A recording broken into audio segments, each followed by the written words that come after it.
press the bell icon on the YouTube app and never miss another update. और chapter number 2.2 है, question number भी 2 है। सबसे पहले निम्नलिखित बहुपदों में से प्रत्येक के लिए अपने को ये मान ज्ञात करने हैं। 4 क्वेश्चन दिए हैं, 4 में से मैं आपको एक क्वेश्चन हल करके बताऊंगा, बाकी 3 क्वेश्चन आपको हल करने हैं और पिछले की तरह कमेंट बॉक्स में इनके आंसर लिखने हैं। यूट्यूब में जो अपना चैनल है उसको सब्सक्राइब करना है और उसके नीचे जो कमेंट बॉक्स आता है उस कमेंट बॉक्स में अपने इनके आंसर लिख के मेरे पास भेजने हैं। तो अपने इस तरीके से ये हल करने हैं ताकि मेरे को भी पता चल जाए। पिछले में काफी बच्चों ने आंसर भेजा था, अच्छा रिप्लाई आया था। निम्नलिखित बहुपदों में से प्रत्येक के लिए P0, P1, P2 मान ज्ञात करो। इसका मतलब है कि बहुपद है, बहुपद में चर राशि होती है, ये अपने को पता है कि एक चर राशि होती है बहुपद, एक चर बहुपद चल रहा है। इस एक चर में पहले तो आपको 0 रखना है चर राशि के स्थान पे, फिर देखते हैं कितनी वैल्यू आती है। फिर उसी का सेकंड पार्ट 1 रखते हैं, कितनी वैल्यू आती है, 2 रखते हैं, कितनी वैल्यू आती है।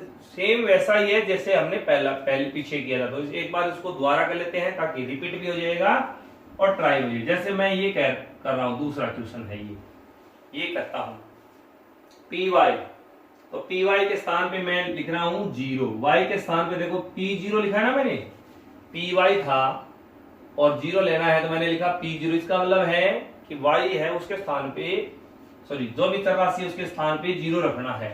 तो इसका मतलब P, ये T है, सॉरी Pt, तो T के स्थान पे 0 रखना है। तो सबसे पहले मैंने लिखा 2, फिर T आया, T के स्थान पे लिखा 0, फिर 2 गुणा में 0 की स्क्वायर माइनस 0 की स्क्वायर। जैसे माइनस टी स्क्वायर है तो 0 स्क्वायर, 2t स्क्वायर है तो 2 गुणा में 0 की स्क्वायर। t 0, 2 का 2 के स्थान पे 2 आएगा। केवल 0 कहां पे रखना है, जहां पे अपनी चर राशि है। तो चर राशि कौन सी, इसमें t है।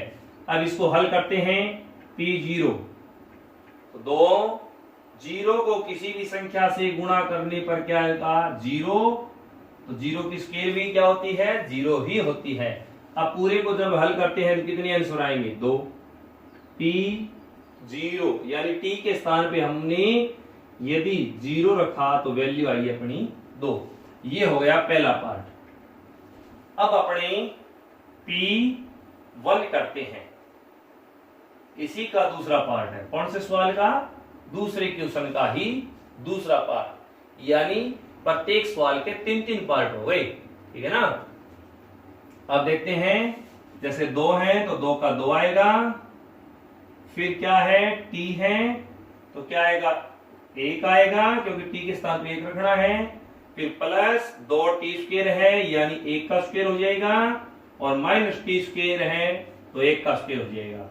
इसका मतलब हुआ P1 बराबर, देखो 2 प्लस 1, यहां में देखो 1 की स्क्वायर कितनी होती है, 1 को 2 से गुणा करेंगे 2, 1 की स्क्वायर कितनी होती है, 1। अब देखो प्लस प्लस के जुड़ जाएंगे, माइनस माइनस के जुड़ जाएंगे। तो प्लस के देखो 2 और 1 3, 3 और 2 5, 5 में से 1 गया 4। तो इस तरीके से ये वैल्यू हो गई। जैसे हमने t के स्थान पे 1 रखा तो ये हल हो गया। अब करते हैं तीसरी बार अपने को क्या रखना है, P2 यानी t के स्थान पे 2 रखना है। देखो कैसे रखेंगे, सबसे पहले क्या है 2, तो 2 प्लस t है तो t के स्थान पे आएगा 2, फिर प्लस 2t स्क्वायर है तो 2 गुणा में 2 की स्क्वायर, और फिर माइनस क्या है, t स्क्वायर है तो यहां पे आ जाएगा 2 की स्क्वायर। अब देखो 2 प्लस 2, और यहां पे देखो 2 की स्क्वायर तो हो जाएगी 4, 2 की स्क्वायर कितनी हो जाएगी 4, और 4 दूनी 8, और 2 की स्क्वायर कितनी होती है 4। प्लस प्लस के जोड़ो, माइनस माइनस के जोड़ो, 2 और 2 4, 4 और 8 है 12, 12 में से 4 गए, वापिस हो गए 8, ठीक है। देखो ये सवाल था Pt बराबर 2 plus t plus 2t square minus t square. इसमें मैंने क्या किया, पहले t के स्थान पे 0 रख के उत्तर निकाला है, फिर मैंने टी के स्थान पे 1 रख के उत्तर निकाला है, और फिर मैंने पी के स्थान पे 2 रख के मान निकाला है। तो आप भी ऐसे ही करोगे, ठीक है। ये 3 प्रश्न है अपने बाकी रह गई, तो चौथा रह गया। इस चौथे में देखो एक बार प्लस का एक बार माइनस का है, इसको आप कंबाइंड करके ऐसे भी कर सकते हो। ये थोड़ा मैं सोल्व कर देता हूं। ए प्लस बी ए माइनस बी आपने पढ़ा है ना, ए प्लस बी ए माइनस बी बराबर क्या होता है, ए स्क्वायर माइनस बी स्क्वायर। उसके आधार पर ये कर सकते हो एक्स स्क्वायर माइनस 1। इसमें भी वैल्यू रख के आप कर सकते हो, इसमें भी रख के आप वैल्यू कर सकते हो, एक ही बात है। ये एक्स की क्यूब है, इसको आपको रखना है केवल एक्स की क्यूब है, यानी एक्स के स्थान पे एक बार 0 रख के हल करना है, एक बार 1 रख के, एक बार 2 रख के, और इसी तरीके से y वाला करना है पहला। तो इस तरीके से ये 3 क्वेश्चन आपको करने हैं, इनके आंसर यूट्यूब के कमेंट बॉक्स में लिखने हैं।